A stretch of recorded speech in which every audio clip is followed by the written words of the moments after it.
This is Wraith from Wraith Rain. I'm an author of serialized gay romance fiction.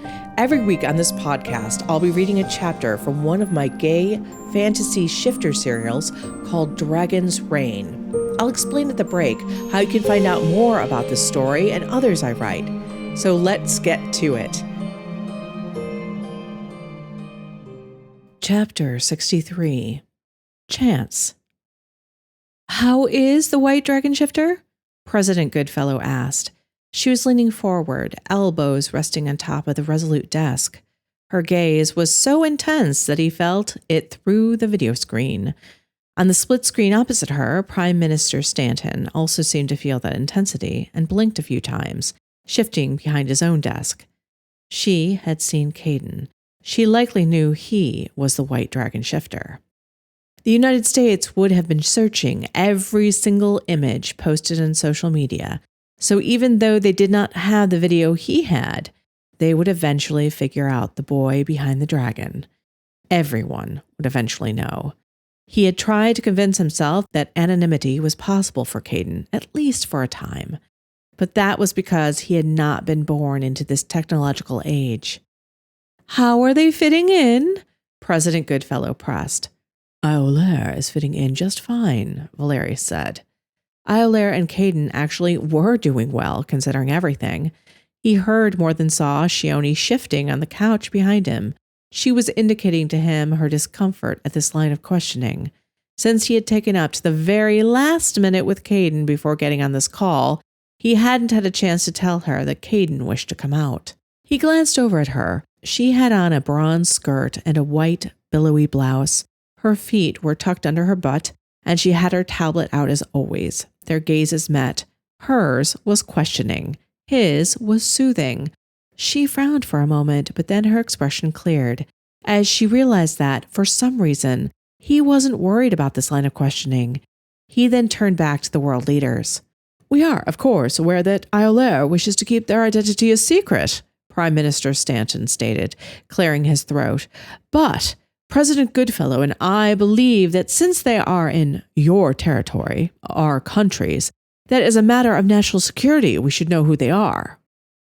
A matter of national security. Valerius said this as if tasting it. It annoyed him, and he began to pace, arms crossed at the wrists behind his back. Shioni drew in a sharp breath. She opened her mouth to speak, to try and smooth things over. He knew what she was going to say, but he held up a hand. She would tell him that they did not mean to suggest that he could not protect them from another dragon, but that was what it had sounded like to Raziel. The black dragon spirit's claws dug into the ground of its lair. "Think us incapable of defending them, do they?" Raziel hissed. "Be calm, Raziel. They just wish to know who Iolaire's human counterpart is," Valerius told his spirit, even as his back was up too. "They think Iolaire would harm them or us? Bah! Iolaire is our." And then his spirit shut down so swiftly that Valerius thought their connection had been cut. Not that such a thing was possible, but Raziel was clamping its mental connection down so tightly that he couldn't hear a peep from it. "Our what, Raziel?" Valerius asked with narrow eyes. Raziel lifted its massive chin. "Our friend." "It is indeed, but I do not think that is what you were going to say," Valerius replied mildly. Raziel was a terrible liar. He thought he knew quite well what Raziel was going to say. "Iolaire is our mate." His heart beat like a drum in his chest. Caden was so young. It was too soon. It would mean that their lives and fates were intertwined. Maybe that was why Raziel would say nothing. His spirit did not want to pressure him or Caden. Valerius turned back to the president and prime minister. He held up a finger. "First, I will give you the benefit of the doubt that you are not suggesting that Raziel and I are incapable of protecting you from any threat." The two world leaders stirred uncomfortably. The president sat up in her chair rather like a terrier. The prime minister then froze, one hand at the collar of his shirt. We did not mean to suggest that," Prime Minister Stanton began. "No, you did not, because that would be insulting and, therefore, unwise." Valerius's eyes narrowed at them both. Raziel and I are quite capable of defeating any and all other dragon shifters. Even if they all attack? President Goodfellow whispered. Even if they all attack. But they will not. Valerius's lips pressed together as smoke poured from Raziel's nostrils. You need not concern yourself with those fears. And what of Iolaire? Do they intend to stay here? And how will that affect things? President Goodfellow pressed on. Valerius glanced at Shioni. One of her delicate eyebrows was lifted. She had mentioned something to him about these very questions being things that the two world leaders would ask. Both of them were used to being in control, or at least the illusion of it. Now he had basically asked them to trust him. Humans never did fully trust shifters. Considering what Ilarion is doing to his people and May's mechanical soldiers, they have a right to be uneasy, Valerius thought. Iolaire will be staying. They want no part in ruling. Even though Valerius adored Caden and Iolaire, the thought of sharing the rulership of territory was still not sitting well with him. It likely never would. But they will, of course, in time want to have an impact. They already have. Prime Minister Stanton laughed lightly into his right palm. Valerius gave him a thin smile. Yes, they have. They are a great asset, President Goodfellow said, warming to the subject. They are an ambassador of goodwill. Interest in humans first has declined since they've come, and the politicians with sympathies in that line have had the legs cut out from under them. Valerius had been mildly aware, Shioni had been terribly aware, of how Iolaire's obvious people-pleasing manner, especially among children, had turned the conversation about dangerous and aloof shifters on its head. President Goodfellow leaned forward again. Her hands were clenched in front of her. And that is the real reason we are concerned about Iolaire. Not concerned, more that we want to help them help everyone. Valerius grunted even as he caught Shioni's eyebrow raise. This was nothing less than what Caden's father and his firm wanted to do. Everyone wanted to control the White Dragon Shifter, use it for their purposes, make it their puppet. He would never allow that to happen, no matter if Caden's identity was out or not. And what makes you think they need your help? Shioni asked in her patient way that somehow was more cutting than his snarls. President Goodfellow focused on the Sphinx Shifter. Her eyes flickered to Valerius and away. From how they have been described, they seem young and inexperienced. As are all shifters when they first bond, but their own kind educate them in the way of things, Shioni answered almost sweetly, and then her tone changed. Humans do not.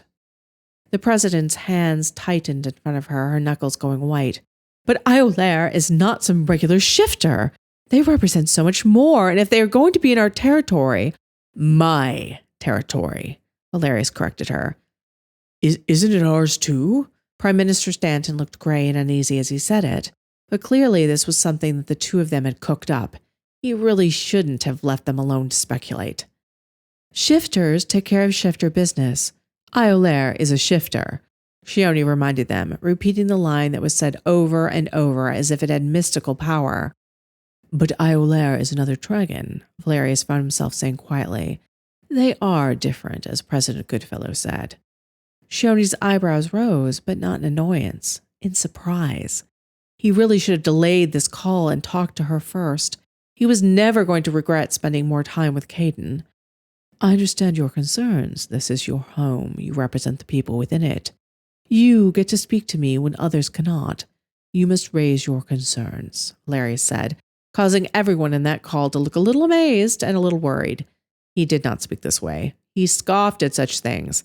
Explaining himself was often abhorrent to him, and at best a bore, but not in this. Iolaire is not someone to be feared, but they are also not someone you control. My territory is run by me solely. What role Iolaire will take on will be decided in time. Right now, they have more than enough on their plate. That seemed to quiet everyone. None of them could deny that becoming the 9th Dragon Shifter after stopping a bombing was anything to sniff at. I hope you are enjoying Dragon's Reign so far. One of the things I enjoy most about Dragon's Reign is the world building. Creating a complex and full world is fascinating to me. Answering the questions, what if shifters were real and out in the open, and how would the world change and be, is like catnip to me. Well, I asked the same sorts of questions when I started the massive vampire serial story, Everdark. In Everdark, an ancient vampire king is awakened by a bold urban explorer out to prove that vampires exist, along with his skeptical best friend. The two former humans are thrown into a world of vampires that exists right alongside their own, including developing their own vampire powers. A vampire romance with two main couples, many characters, magical powers, and a huge world of vampire culture and mythology awaits. If you sign up for our list, you will get the first 10 chapters of Everdark free. That's over 48,000 words to read. A link is down in the description below. They have had their life turned upside down, Valerius continued, staring at each world leader in turn. You had a chance to choose to go down the path of leadership. You could have remained an anonymous citizen of my territory, but you chose to serve. Iolaire did not. They chose to save people at the expense of themselves. President Goodfellow's head lowered, the hectic color in her cheeks fading somewhat. Prime Minister Stanton played with a pen. Most politicians were unfeeling snakes, but not these two. Somehow, this time around, the people had actually been lucky to get two real people who cared. We want to help. It is not that we do not think you capable, King Valerius, Prime Minister Stanton said, but it is, as you said, something that they were not expecting or prepared for. We know that they want to go slowly, but the way the world is, President Goodfellow squeezed the top of her nose, the world may not allow that pace, and we want to assist in helping them take on that role of leadership. And yes, we want them to keep that seeming love for humanity they have, a connection between shifters and humans. Iolaire can be that. Valerius understood this. He and the other dragon shifters were too old to be as connected to humanity as they once had been. And Caden had been born after the war. He had lived in this split world between humans and shifters all his life. I have heard your concerns and will think on them, Valerius offered. It was but a small concession. Caden was not ready for this. It was too much to ask of him. Iolaire is wise, Raziel muttered. Its head was resting on its claws. These humans are too quick. They take, but do not give. That is their nature, Raziel.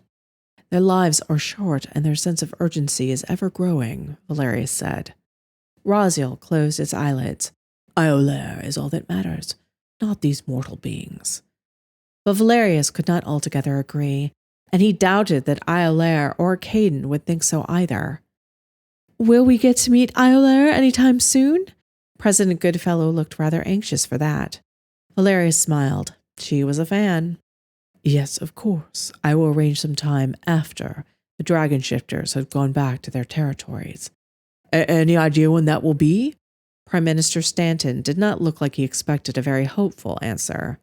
Valerius's expression went tight. As quickly as possible. Are we done? For I must... One last thing, King Valerius. President Goodfellow raised her hand, and he was not surprised. There was always one more thing. Her constituents should be thrilled with her. They were getting their votes worth. What? His voice was crisp. King Iolaire, are you going to speak to him about conditions in his territory? She asked. He gritted his teeth. He had known she was going to ask this question.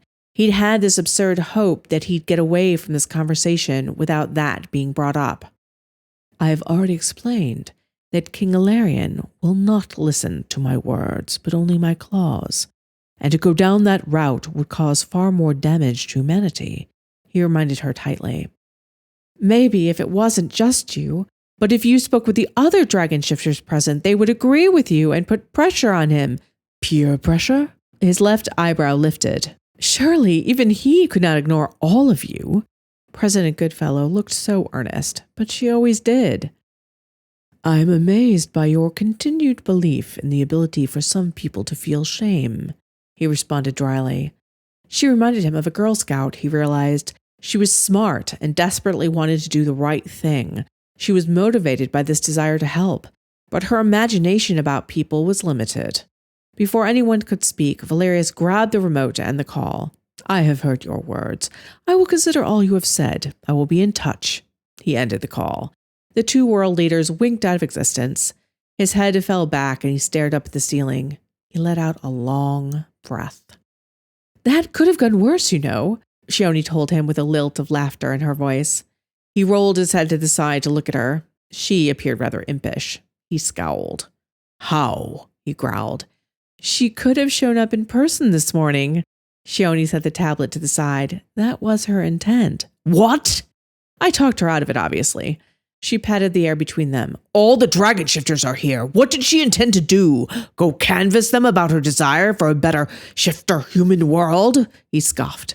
But Shioni nodded. I think she would love that opportunity. I bet she would. He groaned and scrubbed the back of his neck.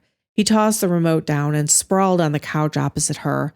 He thought of how he and Caden had cuddled here just last night.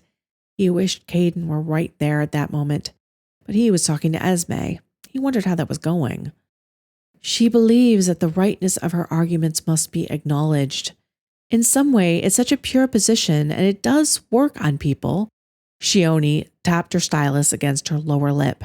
Just not Larian, he sighed. Oh, he wouldn't deny the truth of what she was saying. He just doesn't believe in the same things. He's not a normal person, not even before he bonded with his spirit, I'm guessing, Shioni said. None of us were. Valerius shrugged. There were so many more like him before. They come in different flavors now in this much safer world. But back in the day, we both ran into Ilarians, small men with big insecurities that took them out by hurting others. Yes, she sighed and wrapped her arms around herself, rubbing her skin. He just got very lucky. Valerius nodded. At that moment, Ilarian seemed the least of his problems. His concern was fully for Caden. He had captured the world's imagination. He should have anticipated that. They're going to find out who Caden is, Shioni said suddenly. He focused on her. She looked grim. I know we promised Caden that we would keep his secret and give him a chance for a normal life, or at least a chance to grow into this new one. Caden knows this. May saw him in the mirror, he told her. Oh dear, that is unfortunate. She studied him closely. You do not sound upset, though. It was inevitable. I have no doubt that May knew in advance who he was. Valerius answered her. Caden realized afterwards that keeping his secret wasn't possible, and might not even be for the best for those he loves. He was ready to call a press conference. Without talking to his parents or Wally? They have to be brought here or somewhere safe. They'll be set upon reporters like a horde of locusts. Shioni sat up straighter as if ready to bolt out the door to stop this from happening. She wasn't necessarily wrong to believe Caden quite capable of going into Dragon Strike Square and shifting in front of all and sundry. Do not worry, Caden knows that too. He is aware that he needs a plan, he told her. She didn't completely relax. And what is that plan? He does not know yet. But he is willing to take advice from you, me, Wally, even his parents. If they are speaking to him, he sighed at the last. This was not the time when Caden should be at odds with his parents. He needed their support. But then again, this break had to happen. That is something. She still didn't look sold on it. Caden and Iolaire were capable of almost anything. Should he announce who he is with the other dragon shifters here, or after they leave? That was the question. They'll come back to meet him as if they have not already, Raziel muttered without opening its eyes. He tended to agree with that.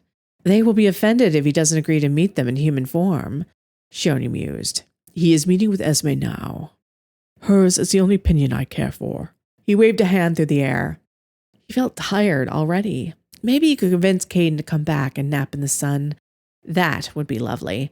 But Queen Kayla was to be there by noon and Queen Jahara by that evening, followed by the final dragon shifter, King Anwar. There was no time for naps, unless they just ignored them all. Shioni brightened. That is good. I do think that Esme seems some show of support after Sarai. Her expression went dark again. Sarai, I can't believe it. She remained an adherent of the faith, you know. Even after she bonded with her spirit, she still believed in their goodness. So why would she do this? His jaw clenched. The thought of Sarai made him want to send everyone packing again and bunker down with Caden. I suppose I should feel grateful that this violence is not solely coming from my own territory. But that just makes dealing with the situation that much more difficult, he told her. She slid her legs off of the couch and rested her elbows on her knees, chewing on the end of the stylus. If this violence were about shifter rule, then Sarai is the most unlikely of adherents. Humans first, then, may not be behind this after all. Landry's brothers have been implicated, though. And on the contrary, the fact that she was still in the faith means that she still has a great affinity with humanity, he disagreed. I wouldn't put it past Jasper Hawes to have sleeper cells in the faith, to snag people just like Sarai who feel some injustice keenly. An injustice that would be served by a bomb? By the deaths of innocents? She threw her hands up. Acts like these are normally used to create terror. Do what we want, or another bomb. But that's not happening here. No one has claimed it. Because it went wrong, Valerius theorized. Instead of people dying, the ninth dragon shifter entered the world. Unless that was intended. Shoni was frowning. No one could have known that would happen. Valerius shook his head. Not even I knew there were other dragon spirits out there. And even if someone knew that there was a possibility of another such spirit, they would not have known that the spirit would bond with anyone. Caden was there by chance.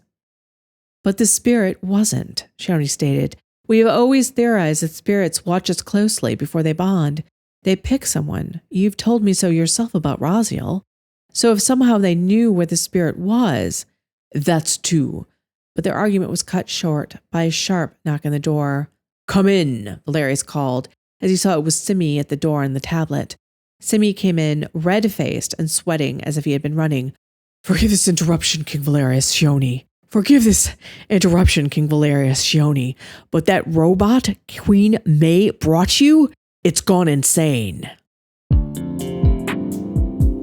I hope you enjoyed this week's chapter. Just a reminder that if you join Wraith Reign as a member, the membership is 15 to 20 episodes ahead of the free podcast.